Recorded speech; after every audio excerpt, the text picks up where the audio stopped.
In 2.5, we're solving literal equations. Literal equations just have more than one variable in them, and so we're rearranging the equation for a particular variable. We do this a lot of times with formulas. The good news is that the letters in the formulas or in the equations just represent numbers, so we use the same rules for solving that we use for numbers. So let's look at an example that just has a single variable and some numbers in it. This is like our prior lessons. We want to solve 2x minus 6 equals 10 for x. So the first thing we're going to do is undo this subtraction. So we're going to add 6 to both sides. We're using the order of operations in reverse, and then we're going to divide both sides by 2. Look at example 2. We have 1, 2, 3, 4 letters, A, X, B, and C, and we want to solve that for x. So here's our x right here, and we need to undo everything that's been done to it. Now it looks very similar to 2x minus 6 equals 10, and we're going to use the same steps to solve for it. First we need to undo this subtraction. B is being subtracted, so to give that we're going to add B to both sides. So that's a 0. And we have a times x equals c plus b. Now we can't combine those because they're not like terms, they're different letters. Remember, we're solving for x, and a is multiplied by x, so we're going to divide both sides by a. A over a is 1, which leaves x by itself, and then we can't simplify these letters.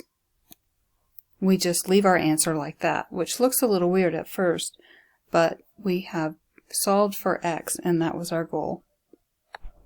In the next example, we have exactly the same equation, but this time we want to solve for a.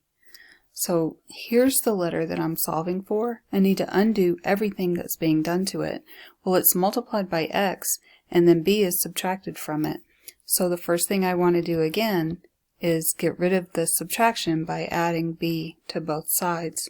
So I have a times x. That zeroes out, is equal to c plus b.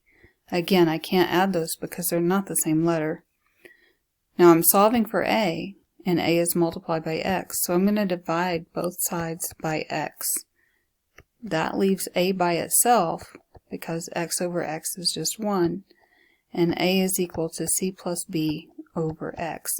You see how similar these answers look to each other because we were following the same steps, but we solved for a different letter. In the next example, let's start with the area of a triangle formula, and let's solve it for b. So b is right here, and there are two things that are happening to b. It's being multiplied by 1/2, and it's being multiplied by h. So I need to undo those two things. I can do that in one line, or I can separate it into 2 steps. First thing I'm going to do is get rid of this 1/2. To get rid of 1/2, I want to multiply by the reciprocal. So when I multiply 1/2 times 2, that's going to simplify to 1. But if I multiply this side by 2, then I have to multiply the other side by 2 as well. So now I have 2 times a on the left side. 2 times 1/2 is just 1, and I'm left with b times h. I'm solving for b, so I'm going to divide both sides by h. The h's cancel and leave b by itself, and now I have 2a divided by h.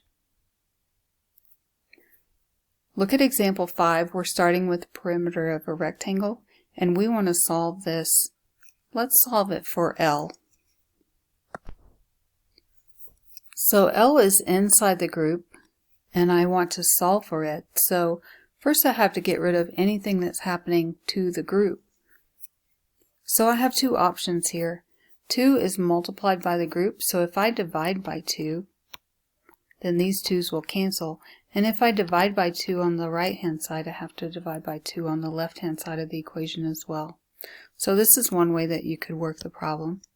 Now I have p divided by 2 on the left and L plus W on the right. I don't need the parentheses anymore because there's nothing left over there. Now I'm trying to solve for L, and W is added to it, so I'm going to subtract W.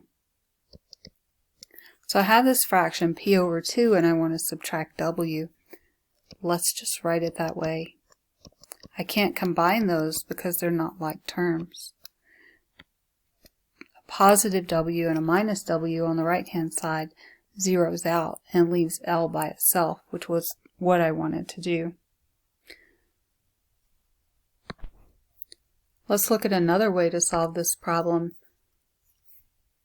We need to get rid of the grouping, and we can do that by simplifying on one side first. We can distribute the 2 through the group to get rid of the parentheses. That would leave me p on the left hand side, and I'm just distributing on the right hand side, so I'm not solving as I do this. I get 2 times L and 2 times W.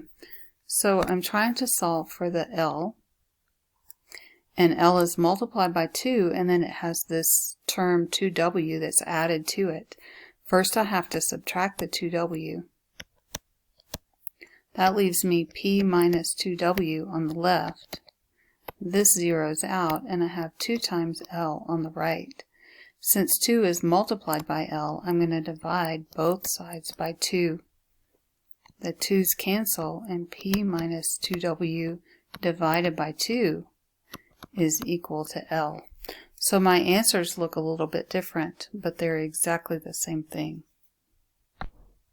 In the next examples, we're using the interest formula. The amount in an account is equal to P times the group 1 plus RT. So this is a formula for finding interest, and maybe we want to rearrange this for P. So first let's start by rewriting the equation. We're solving for P, and P is multiplied by this entire group. It doesn't matter if P is multiplied by a number, another letter, or an entire group. We can get rid of the multiplication by dividing by, in this case, the group. So we're going to divide by what's inside the group on both sides. So that leaves A divided by 1 plus RT on the left, and since the group on top and the group on the bottom are the same, they simplify, just like 5 over 5 would simplify to 1, and that leaves P by itself. Now let's use that same formula and solve for T.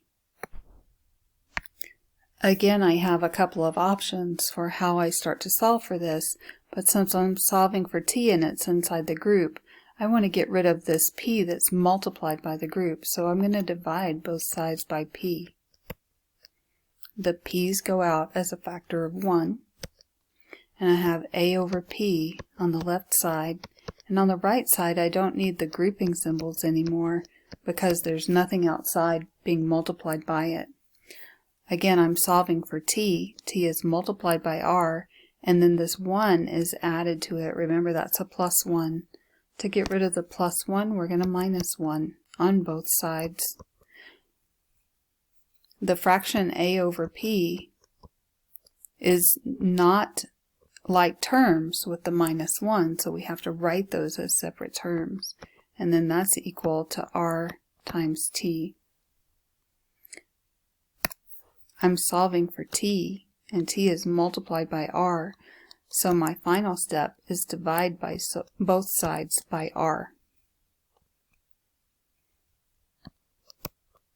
So now A over P minus 1 divided by R is equal to T.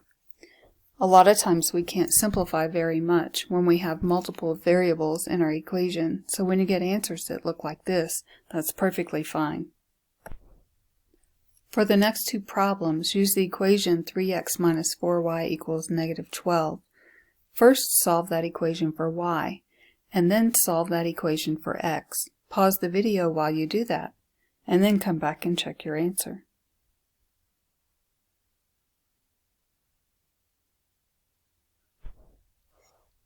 Be sure to check your answers, and take a minute to look at the work. Be sure to ask questions if you have any,